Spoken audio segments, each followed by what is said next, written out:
What if I told you that I would be releasing 2 ranking videos in a row? I don't believe you. Well guys, it's true. Welcome back to the channel. I'm Adam or Adambricks, and in today's video I'm going to be ranking all Attack of the Clones LEGO Star Wars sets. Now you guys seem to really enjoy the last ranking that I did in Revenge of the Sith, so I'm going to continue going through the movies and ranking every set for each of them. I'm going to be doing this in a sporadic and random order, so don't expect these to be in any sort of order and chronological to the movies. So be sure to subscribe so you can see the videos when they come out. Now, LEGO has released 20 different LEGO Star Wars sets for Attack of the Clones, according to Brickset, and I'm going to be ranking them from worst to best, like my other videos. Now, if you guys enjoy the video, make sure to leave a like and subscribe, as it really helps the algorithm. You guys did a great job on the last one, so let's continue with this one. And with all that out of the way, let's get right into the video. Coming in last place in what I believe to be the worst set from Attack of the Clones, I've gone ahead and picked set number 75206, Clones and Jedi Battle Pack. Now, many other videos and content creators have mentioned this already about battle packs, but having named characters in battle packs is not an optimal way to build an army. That is, unless you want an army of Barasofis and Caddy-Mundis, like this one for example, then fill your boots, 100%. But for most of us, it just doesn't make sense for a battle pack, and that's why it's at the bottom for me. Moving on, I've picked set number 75000, and while I do like the clones in this set, the Droidekas were a little bit disappointing, let's be honest. And to be honest, I think the original Droidekas released in the Jedi Defense set, which was, I think it was back in 2002, it was? Jedi Defense 1? Maybe it was Jedi Defense 2. Anyways, nevertheless, I just think these ones are a little bit lacking, especially compared to the old ones. And I do actually like the command station for the clones. It does look pretty nice, so it's an okay set, but obviously it's coming in at the bottom. So my next choice was set number 7103, Jedi Duel. I think from here on the sets are actually pretty decent. So the first two I didn't really like very much, obviously, as I mentioned, but I think from here on, at least for the next few, these are pretty decent sets. So for this one, I don't mind the Count Dooku speeder. I actually think it looks pretty good, especially for the year it came out, and the blue coloring looks pretty solid too.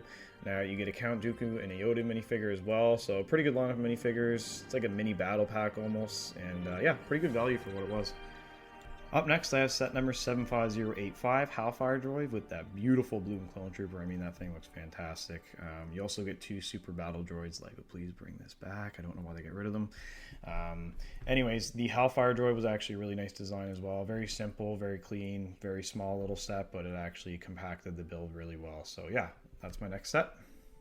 Coming up next, I've chosen the Clone Trooper in Command Station Battle Pack. Very solid set, 2 regular Phase 1 clones and a clone commander, as well as nice weapons rack and a well-rounded and polished command station for the clones. So it's overall a pretty solid set. I don't really have much gripe with this one, nothing much to say, just a pretty solid set. Moving on, we have the Homing Spider Droid from the amazing 2013 wave, and I really like this set. It comes with an accurate and clean-looking Homing Spider Droid, a very underrated ship in Star Wars, and you get a little Spider Droid as well. You also get 1 Phase 1 clone and a Stas Ali minifigure, which is really crispy. I really like that one. So yeah, just a very simple, very clean set. Next up is 7113 Tusken Raider Encounter, and I love this one as a kid. I mean, you get 2 Tusken Raiders, which are still, in my opinion, the best versions of them to this day. You also get an Anakin minifigure with that really weird orange hair on top. The builder for the speeder bike looks amazing with that sweet maroon coloring. I really like that one. And then you get a moisture evaporator in the background, which is, it's fine. It's nothing special, but pretty solid. 4478 Geonosian Fighter takes the next spot on my list, and this was actually my first LEGO Star Wars set I ever got. So I definitely hold this one in pretty high regards, but bias aside, I do really like the sand red coloring for the Geonosian Battle Droids, which were actually exclusive to the set, as well as the 2 Geonosian figures you get. The build for the cannon is really cool, and the Geonosian Fighter also has some really nice printed pieces on it, so it's overall a really good set, and I actually think it's pretty underrated. That might be in another video coming soon. My next pick is 7143 Jedi Starfighter, and I think this set's a bit slept on, honestly. It looks really good for the time it was released, and it looks relatively accurate to the ship in the movies. You also get an Obi-Wan minifigure from Episode 2, which is nice, and again, the hair really throws me off with these old minifigures, but it's fine, it's fine. The build is really nice. The cockpit piece they used, I actually think it looks nicer than the newer one that they added, and this is overall just a really solid set. Moving on, we have the Dual Ungeonosis from the 2013 wave, and I really like this one. It has a Count Dooku speeder in it with an updated form, looks fantastic. We also have a landing platform in the area where Yoda and Count Dooku fought, and Anakin and Obi-Wan get their butts kicked. You also get a killer lineup of minifigures being Yoda, Dooku, Poggle, and FA4 pilot droid, I believe it was called, making this set really good in all categories. I just think this is a very solid round set. Next up, I've chosen the new Jedi Starfighter from 2022, and from a collecting standpoint, this set is great. I mean, you get an exclusive Ton Wee minifigure, a really solid build for the Starfighter, a clean-looking Obi-Wan from Episode 2, and everything else is looking clean, especially the astromech droid. Looks really good. Set number 4481 Hellfire Droid takes my next pick to the potential surprise of many. I usually don't like any Technic style sets. You know, if you watch any of my other previous videos, I will mention that. However, I do think this one is an exception. I do really like this build for the Hellfire Droid. I think it fits the build really nicely. It doesn't come with any minifigures, which is a bit of a letdown for me. However, the design itself is really accurate, especially for 2003, and I just think it's a really good set overall. Up next is the infamous 75015 Corporate Alliance Tank Droid, and I absolutely love this set. I mean, this 2013 wave was really great. Did I say that already? Now, the design is my favorite, and in my opinion, the best tank droid we've ever gotten as of 2023. You also get a beautiful Jango Fett minifigure, which has risen in quite a bit of value over the past few years, as well as a Phase 1 clone and a Geonosian battle droid. Moving on, we have one of my favorite old sets is the Bounty Hunter Pursuit, and I love the colors in this set, and the designs for the ships were actually really accurate for the year. This is probably one of the most underrated LEGO Star Wars sets in my opinion. Now, you get a Anakin and Obi-Wan minifigure, as well as the Zam Wessel, which is exclusive to the set. The engine pieces that they use on the speeder for Anakin and Obi-Wan's speeder that they're driving looks amazing. I really like the use of silver pieces in this set. I know LEGO doesn't do that anymore, but I think if they re-release this set today, it would look really good with the updated stuff they were using. I think they really need to remake this one soon. Just missing out on the top 5 was set number 4482 ATTE, and this set came with 4 original Phase 1 clones, which still look really good to this day.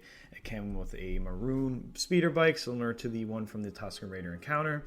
And the actual ATTE build looked pretty good for 2003. The main issue I have with this set is the odd translucent green piece in the cockpit. I get what they're going for, but it just looks a little off-putting. And the half ladder piece they use in the front looks a little strange. But to be honest, besides that, I think it's a really great set. I can't complain. It's from 2003. Looks really solid. My number 4 spot goes to 75019 ATTE from the 2013 wave, and this set is pretty infamous, especially having that beautiful Coleman Trevor minifigure, the GOAT. Now, this is the second best ATTE in my opinion, just behind the new one that just came out last year in 2022. But I prefer the minifigures of this one. Like I said, you get that exclusive Coleman Trevor, you get Mace Windu, a Phase 1 clone, and some Geonosian battle droids. Overall, a really solid set. Now, before we jump into the top 3, I want to thank you guys for watching, and if you want to see more ranking videos just like this, make sure you like and subscribe to the channel, as it helps the algorithm, and let's get right back into the video. The bronze medal, or 3rd place, goes to the Republic gunship from the 2013 wave. Now, this is my personal favorite design of any Republic gunship to this date as of 2023, and I do think it's still the best. Now, the cockpit pieces they use fit really well. I really like those, and the turrets on the sides look exactly like they do in Attack the Clones. I mean, this set is really nice. The minifigure lineup is also great, and this set is just overall amazing. It's great. Coming just short of number 1, I've chosen set number 75191, Jedi Starfighter and Hyperdrive. And honestly, this is one of my favorite sets of all time. I mean, this thing is absolutely beautiful. I've always enjoyed seeing Hyperdrives done in LEGO. I think it looks really good, and they have these really nice Technic builds for them. Now, although there are so few, I really like this one. This one looks absolutely fantastic. They always manage to make them look excellent, and with this set being nothing short of that. It also has a Jango Fett, a Boba Fett, a Obi-Wan minifigure, and that is all for this set. It is absolutely beautiful. Taking number 1, or the gold medal, did you really expect anything different, guys? Come on, it's the original Republic gunship from 2002. This thing is a cult classic. You get Jedi Bob, blue battle droids, and the beauty of the gunship. This set is near perfect. It has to be number 1 for me. It's absolutely gorgeous. So that wraps up the video, guys. Thank you so much for watching. I really hope you guys enjoyed the video. Thank you guys so much for all the support on the last video. I really appreciate that. Hopefully we can continue with this one. Let's go for 30 likes on this one. Let me know in the comments below how you guys would rank these set. I hope you enjoyed it, and we'll see you in the next one.